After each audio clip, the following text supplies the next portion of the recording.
Hey guys, this is Bia. Welcome to another episode of the Audience of One podcast. Today I'm here with Clayton, and he used to swim here at the school, and you work here as a professor as well, right? I teach as an adjunct and I work on staff. So. Okay, that is cool. What other position do you hold then? So I'm now the executive director of online graduate student success. That is huge. Yeah, for graduate students and for undergrad online students. I get to work with both populations. That is cool. Yeah. And Ben is also one of the elders or pastors at Cornerstone Community Church, which I also attend. And I've learned a lot from you from church, so I'm very excited to talk to you about God and sports. Yeah, awesome. Yeah, so have you done any other sports before swimming? Or have you always, swum your whole life? Yeah, great question. So I was homeschooled. And I didn't know that. Yeah, that's cool. Yeah, so the sports options for me were pretty limited. I did a little bit of baseball, but I was just tall and skinny and growing so fast, and I had zero hand-eye coordination. Yeah. I probably still can't dribble a ball or anything like that. And so swimming just was a natural fit because I could swim on some summer teams that weren't like high school teams. And then with swimming as well, they have something called USS swimming, which is United States swimming, and so you don't have to be on a high school team. And so I was able to compete on a USS team, not on a high school team. And but really it was just swimming for me growing up. When did you start swimming? I started swimming, I think in 2002 on a summer team, and I did the summer team for a few years, and then I moved up to swimming more year round on a USS swim team, and so. How have you heard about Cumberlands? I'm always curious to ask this. That's a fantastic question. And so I had actually given up on swimming in college because I wasn't that good. And I actually reached out to some Division I schools and turned in my times, and they're like, "You're not that good." And I was kind of sad and disappointed about it. But then I read about Cumberlands in a Splash magazine, and the Splash magazine's kind of it's a swimming sports magazine, and they were talking about Division I, Division II, Division III, and NAIA schools. And the NAIA school that they were breaking down, and the coach they had talked to was the former coach here at UC, and they had interviewed a swimmer from there. And so I read about Cumberland College at the time. Funny. Yeah, so from a magazine. That's cool. Yeah. And was it weird transitioning from swimming not in high school because you didn't go to normal high school, right? And then coming to college, swimming with a bunch of other people, while you're studying, was it, weird for you, the transition? Yeah, that definitely was. And so I had other teammates on the USS swim teams, but we didn't see each other every day and, hang out. And so that transition was weird to be I've got class with my teammate there. Yeah. And, we're roommates, we're hanging out together throughout the day, too. So that was I bet it was fun, though. It was fun, and it was really hard because I had never done two-a-days before. And so that was... True. The schedule here for swimming is tough. It was very tough. I've had a few friends from the swimming team. The 5 a.m. practices are not easy. Yep, it's very early. And what about your whole story and relationship with God? How did it start? How is your whole testimony? Yeah, that's a very loaded question. No, it's a great question. So I grew up in a Christian home, and my parents wanted to homeschool us so we would have a Christian education. The schools where we weren't that great. And we moved around a whole lot, but I knew of God, I knew His principles, I knew a lot of laws, but I didn't fully understand the gospel. I would say that I had a relationship with Christ coming into college as a freshman. I remember walking across the viaduct and praying and just being really engaged with the Lord and trying to figure out church stuff. But then a major part of my testimony is when I was a sophomore, I started dating a non-believer. And that relationship quickly went downhill and started just doing things that I should not have been doing in that relationship, and even started drinking some, and I was like, whoa, what happened here? And I couldn't reconcile what I had done and the big sins, that I had committed with my relationship with the Lord. So I actually just forget the Lord, let's go do these other things. And so for about a year and a half, I just lived in sin and was really, really miserable. And the Spirit just was convicting me the whole entire time, just not letting me go, and I didn't have peace at night. And I would swim so hard, I'd push myself so hard, study so hard, so when I put my head on the pillow at night, I would just pass out. And so just exhausted. Exhausted because I wouldn't be able to sleep because I didn't want to hear, the Spirit's conviction. That's crazy. Yeah, and so that was rough. And so I had a few really rough years. Yeah. And what changed for you, like? Yeah, so what changed for me was I got really sick. And so at this point, I was team captain. Wow. I was number 2 in the nation. I had That's huge. Yeah, I had records and I was doing pretty good. And so I was like, yes, it's my senior year. I'm finally going to be champion. Like I had put up the second fastest time in the nation. Wow. And I was like doing really, really good. And but then I got really, really sick.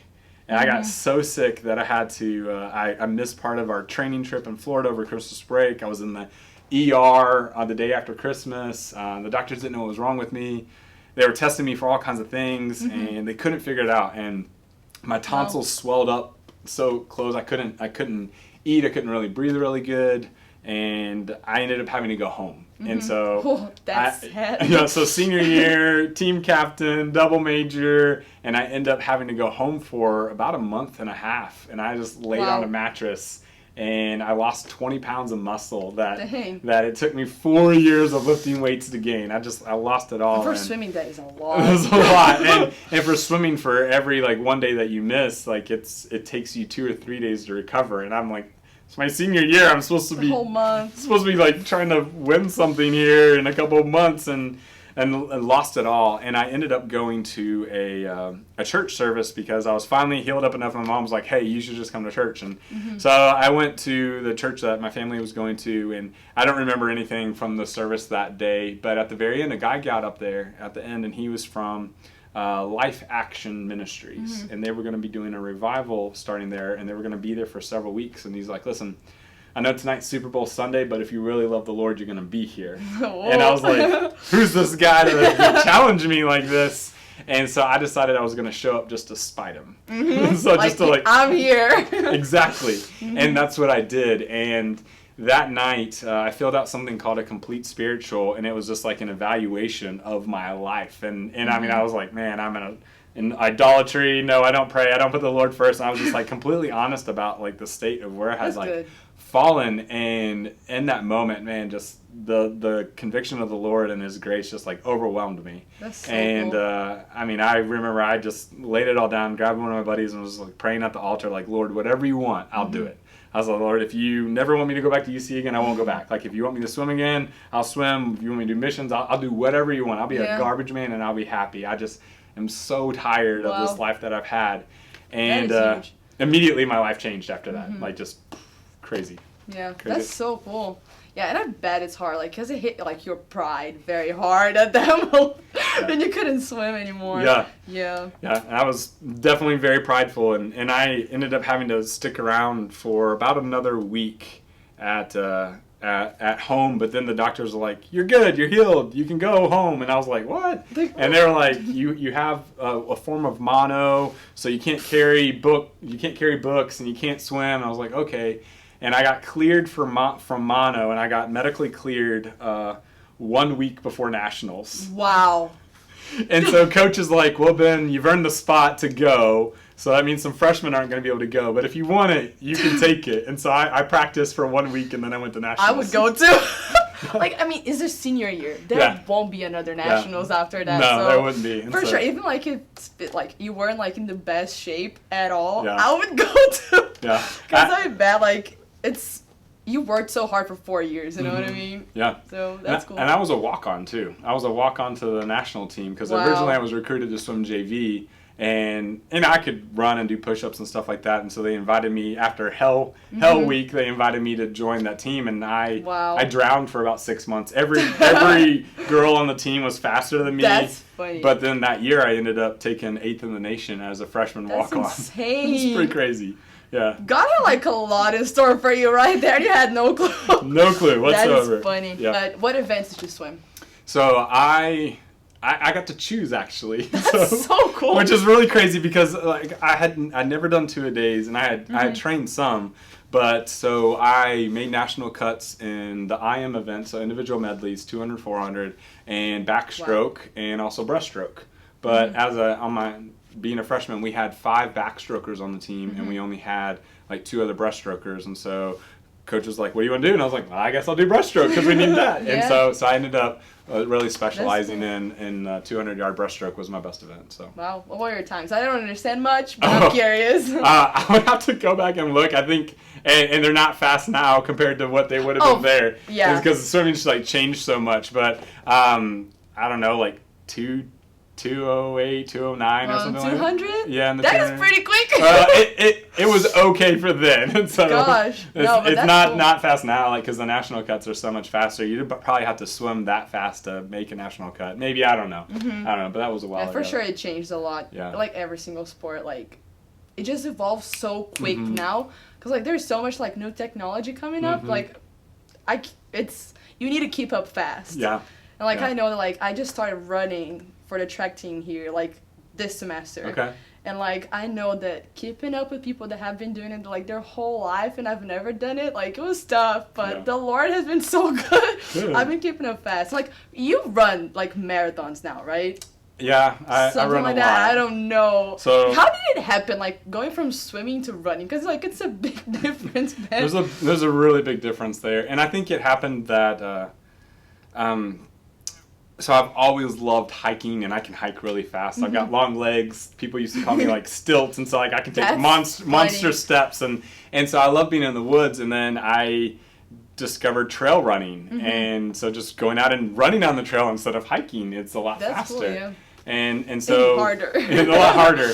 Well, I had a coworker, and she was really inspiring. She was an older lady and really not in the best shape, but she was telling me about these different events and races that she was doing. I was like, "You mean you get to run in the woods and eat pancakes and bacon and Oh, candy and wow. chocolate and like they give that to you and you just keep going?" Like, and I was I like, wanna do that. "That sounds awesome!" Like, yeah, let's do that. And so That's I funny. signed up to run a 50K. So 32, that's a 30, lot. 32 miles was Whew. the first trail race I had done, and at that Wow. point I'd never raced a 10K before or a half marathon before or a marathon. I just went from a 5K to a 50K. That's a big jump. It was a really big jump. Dang. What were like some of the struggles that you had in the beginning that like you've overcome now? Like you've learned Ooh. how to like overcome some, because like I Okay. bet it was like, since it was like a big jump, Yeah. you had to practice a lot of stuff. Yeah, so absolutely. One of the big ones was finding the right shoes and socks that worked for me. Oh, that's And nice. so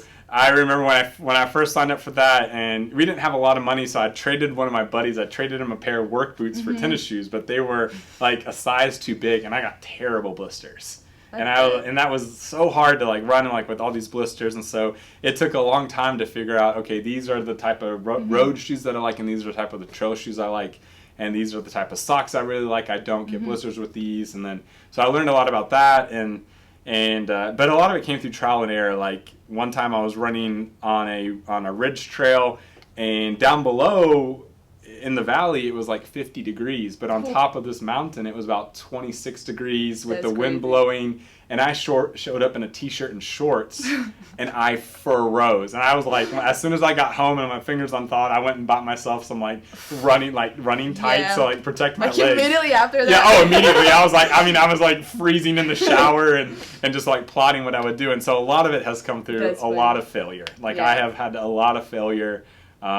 And I've got tons of stories we could talk through, but a lot of failure has really That's helped me to good. learn the most. So Yeah, and like now, when is the next race you're planning? yeah, so this is really, really exciting actually. So I had I completed No Business 100, so it's a 100-mile race, 102-mile race really, in Kentucky and Tennessee. It's a giant loop and it's phenomenal. And so I completed it last year, and then every year they change the direction of the course. And so That's cool. So that was like a new experience. right, and so I got in, so I'm going back this year to repeat it, but for part of training, I signed up to run 100K, and I've never run 100K before, so that's just over 60 miles.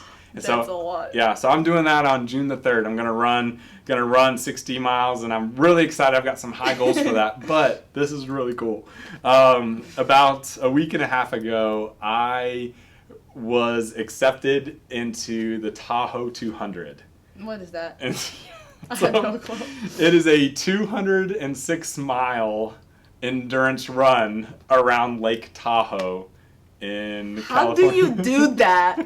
Oh my god, because I did the sprints in track, okay? So, like, my longest race will be, like, the 400. I can't imagine running, like, 200 miles. 200 miles. How long does it take, like, ish, So, on average? well, it depends on who you are. Yeah, so of course. So there are some people who can do that, and they'll do it in 50 hours. Oh my god. And they're like the LeBron James of the sport. You know, Yeah. they're like the best of the best, Mm-hmm.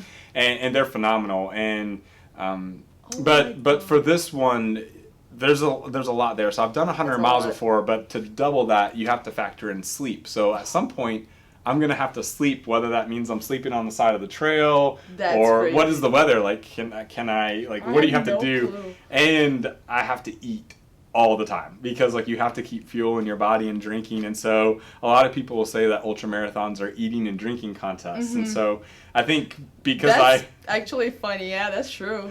and I think maybe my experience of eating at the cafeteria so much has given me kind of an iron belly where I'm That's just funny. able to eat all kinds of food, and so I don't have a That's lot true. of. I can pretty much eat anything that I want and That's run at funny. the same time and not get an upset belly. Yeah. Which is That is pretty- huge. Because, like, you need that to run 200 miles. Right. That's insane. I had no clue there were, like, those, like, very long races. Like, Mhm. I had no clue. Yeah, That's so cool. I'm terrified, but I'm so excited at the same I know time. the feeling. It's cool because, like, it's a challenge, Mhm. you know? Mhm. Because, like, you've never done it before. So Yeah. that's exciting. Yeah. That's cool. Yeah. And what are some advices, I guess, you could give to, like, adults that are starting, like, a new sport or, Mhm. like, to practice something? Because it's something, like, to start when you're a kid and to start when you're an adult. Mhm. So what are some advices you would give to, like, an adult that is starting something new? Yeah. It takes a lot of patience. Oh, true. And, That's good. and so, and you know, something I've had to battle and think through too is like, you know, I swam for a while and I got pretty good, and I was pretty good for the NAIA. Mm-hmm. But like for running, I'm more of like a front runner of the middle pack. I'm not in the elites. I'm not in the back, but I'm like the front runner in the middle pack, and that's okay. But but if I compare myself to these other people who are those elite runners, then I Yeah. could get pretty depressed if I'm like, man, look at that times they're able to do this. Like I can't do that. But and so another thing I've had to look at is like, you know, what do I really want to excel at? And truthfully, like I want to be a godly husband and a godly father first and foremost. And like if I fail at those two things, it doesn't matter how fast I run or how fast That's I true. swim. And so I'm okay with being a subpar runner if I can excel at those things. And I also want to be a really good elder at Cornerstone and a really good friend. And so like for me with my schedule, I prioritize those things, which means that for running it happens very early in the morning for me, or after the kids are in bed, or just at some odd times. And so it's like Yeah. that doesn't get the first priority of my schedule. And so I guess really just asking yourself, what do you really want to be good at, and really choosing the right priorities. And That's so cool. and so I find a lot of joy in running now because it has its proper place. And I have idolized sports and put them in the wrong places, but I've been down that road and it's not pretty. Oh, no. I know it's not. And it's hard because you put a lot of pressure on yourself, like, you don't need to. Because it shouldn't be a priority, right? Yeah. And I think that's one thing about trail running and ultra running that I really love is the community is very supportive, and you will That's see cool. people who are out there doing their first trail run, or they've been out there done hundreds of them, Yeah. and everybody's just very encouraging, and it is competitive, but it's also more just about like your journey doing it, and I like that because I am. And it is a journey. Yes. Yeah, I'm very competitive with myself. And I like competing with other people, but I more so like to compete against myself and like, okay, is this what's the best that I can do on this day? And so that's something that's really nice. And something that I really like about trail running is because even with the training, it's just so different. Whereas like if you're training for a marathon, you need to be hitting these splits at this time, and you need to do this, and this, and this, Yeah. this. But with like trail running, it's different. You can kind of experiment, have fun, do a lot of different things. You have time. Yeah. So. Yeah.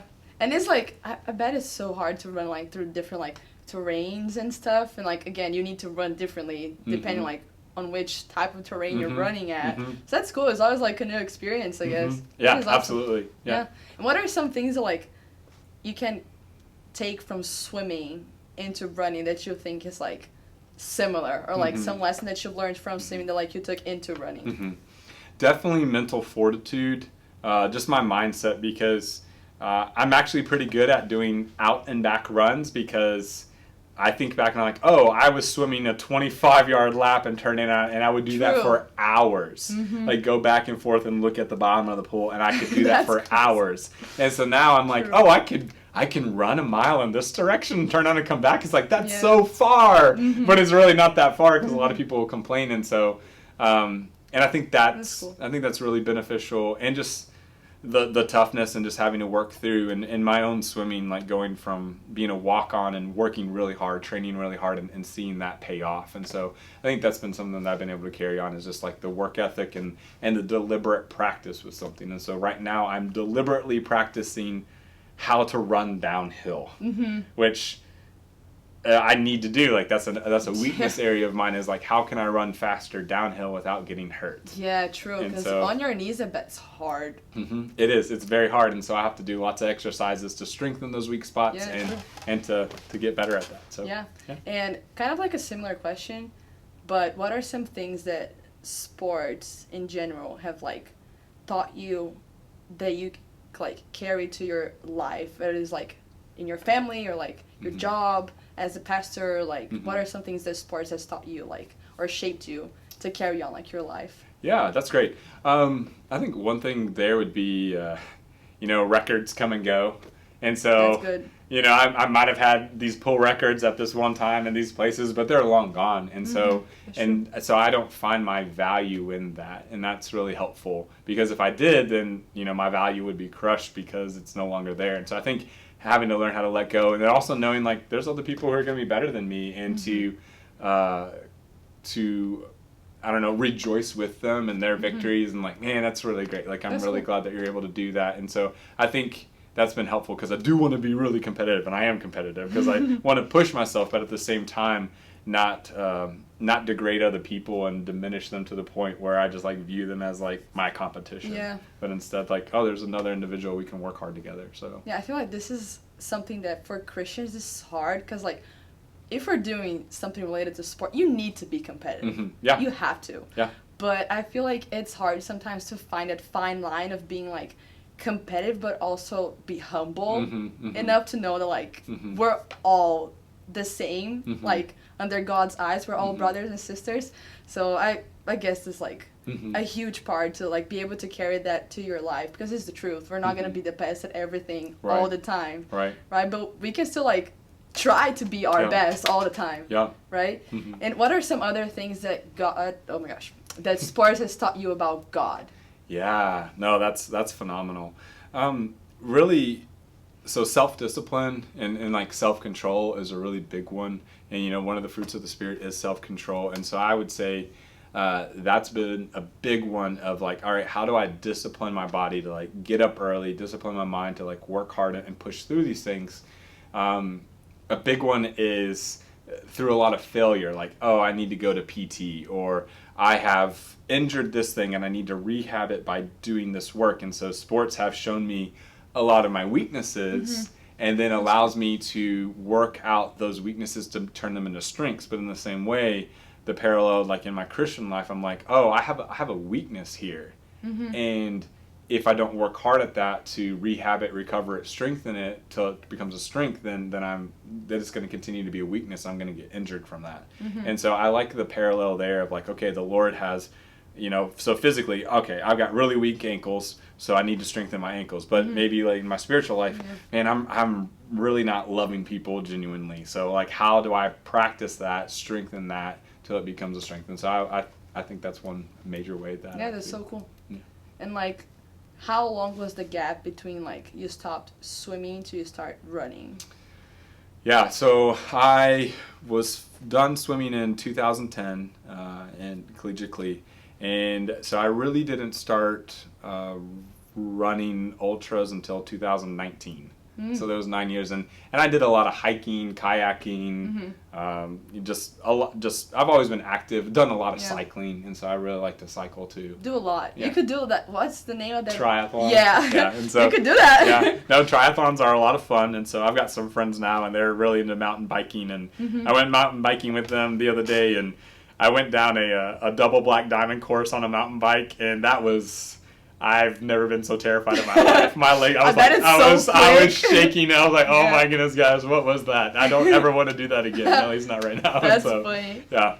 Yeah, it's pretty quick. Yeah. That is terrifying for sure. We were riding and I wiped out and had a crash within like 0.01 mile. Like right when we started, I had a crash because I didn't go fast enough up this one little slope and then just ate it. But after that, I didn't crash anymore. So thank you, Lord, for me not getting hurt. But it was like, all right, we got the fall out of the way immediately. And I think that's also cool. Your question about adults and other people doing sports. Like it's okay to fail, and so like that's. Just at the very beginning, failed, crashed, like, okay, like, get back up and try again. It's like any other sport, like, when you're starting, like, but I feel like as kids, we don't pay that much attention to, like, what we're failing at, because, like, it's more, like, it's easier to catch up, I feel like, but as adults, I feel like it's harder, it's different. It is different. Like, I asked that because I've been hearing a lot of people talk about the retirement process, like, after college, and I bet it's so hard. And, like, I've been thinking a lot about this now because I'm going to be a senior next year. Okay. And, like, I just stopped playing tennis that I've played for, like, 8-9 years. Wow. And I just stopped, like, last fall. Okay. So it was kind of, like, a taste of what it is to, like, retire from a sport because, like, I can still play tennis, but I'll never, like, compete as I was before. And now I have track, but like I have only like one more year and then I'm gonna have to stop that. Right. You know, so how was that process for you to like be competing for a long time and then to stop and like now you're competing again but you had like a break. So how was your mindset going into that season of like not competing and not practicing to compete anymore?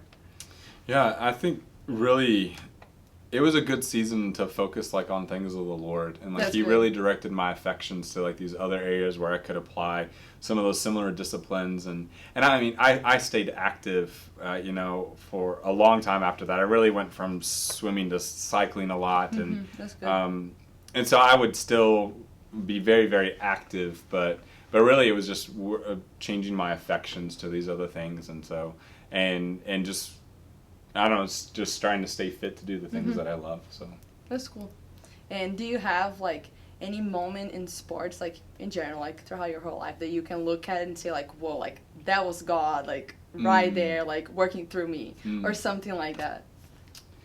Yeah. So going back to my senior year of swimming, I had 1 week to practice before nationals. I'd lost 20 pounds of muscle. I looked terrible, and I showed up, and I didn't make it back to finals in my first event, and then I didn't make it back to finals in my second event, and then it was my third event, my best event, and there were just people who were asking like, man, Ben, like how are you here? Like how are you doing this? Because like they knew kind of my story and just like how pale and sickly I looked, and there's a photo of me like on my hands and knees, like praying before before the pool in this block, just like praying and worshiping God, like at the national championship. That's like so cool. This is like right before I went and did this race, and I was like, Lord, whatever you want, I don't care. Let's just do this.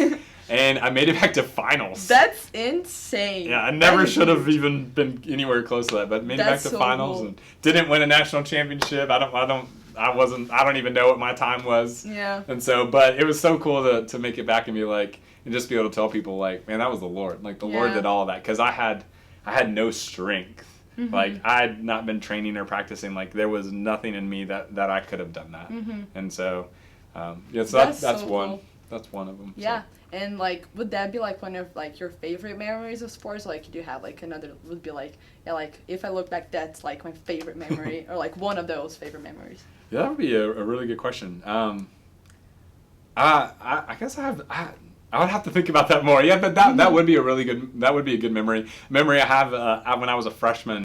I threw up before every single swim meet. It didn't matter what I ate. I was so nervous. I puked my guts out. That's insane. Before every meet. Just take me to the trash can. I'm going to throw up, and I hate throwing up. Me too. It's like my soul is coming out of me. Yeah, it's I like, hate it. No thank you. Like, I can handle blood and guts and poop and like all the other things, but throw up is like the one thing. And even like having kids, I'm like, nope, I'm done. Like, I'll change all the diapers, but like if I hear somebody throwing up, I'm like, and there's a long story for that, but it doesn't matter. But then I get to the national championship, didn't throw up at all. Wow. And it was like the biggest meet of the year, just so comforting. Like, okay, like here we go. That's cool. And I think too, this is a hard memory, but last year when I was running No Business 100, I was doing really well, right where I wanted to be, everything going to plan, and I was about 10 miles in, and I just started just feeling nauseated. Like, I just was so nauseous, and I was like, why do I feel like I want to throw up? Like, I was eating and drinking, and it wasn't like the food stuff. I couldn't throw up, and so... But I was nauseated. I even tried to make myself throw up because I thought it'd make me feel better. But I was nauseated and sick for about 80 miles of running for 80 miles, just like wanting to throw up. But I knew like the Lord was with me through all that. It was not fun, and that was a hard thing to do. But I still look back and I'm like, 8 miles. Yeah. Gosh. So, and so it took a long time to like work through that. But I'm grateful it happened because it's made me a lot stronger. It's true. So like I know what I can do. Like that's a good mindset because that's how we need to look at things that are hard in life, right? And like talking about like throwing up, which is not a fun topic, but like thank God up to now I haven't like thrown up at all, like at practices or meet. Thank God because the 400 hurt so bad, but. I know that, like, comparing, like, from tennis to, like, track, the kind of nervous that I feel is completely different.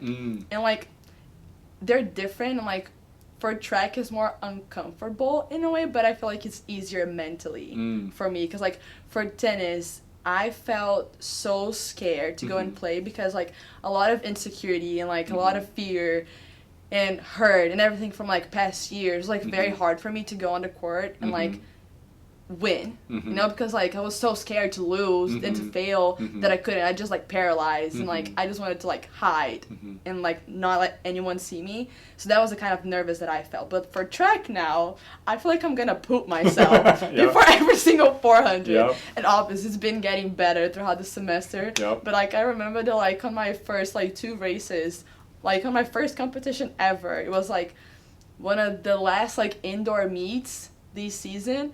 And, like, I looked at the girls, and I'm like, we were running, like, the 4x4, and I had never ran the 4x4 ever in my life. And I told them, like, I am so sorry. It's kind of, like, bad. I'm going to share this, though.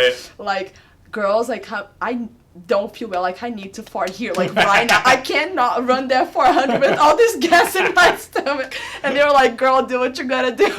Like, but it was so funny because, like, on tennis, like, I would have never been able to say something like this. Right. Because everyone will look at me like, what are you talking about? Like, you're so gross. Like, on track, we're always, like, on practicing, like, oh, my gosh, like, I'm going to puke. Or, like, oh, my gosh, I'm about to poop myself. I need to go to the bathroom before, like, I do this other set. You know, it's, like, it's another kind of, like, nervous. But, like, mentally, for me, is easier than tennis. But physically, that 400 is hard.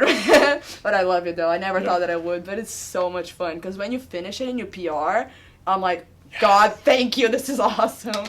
So it's a lot of fun. No, that's awesome. That's great. Yep. But yeah, I guess this is the end of this episode. Okay. And Ben, thank you so much for coming here and talking to me and talking to them. Yeah. Talking about sports, talking about the Lord. And I hope you guys could be blessed by it. And I'll see you guys in another episode. Bye. Bye.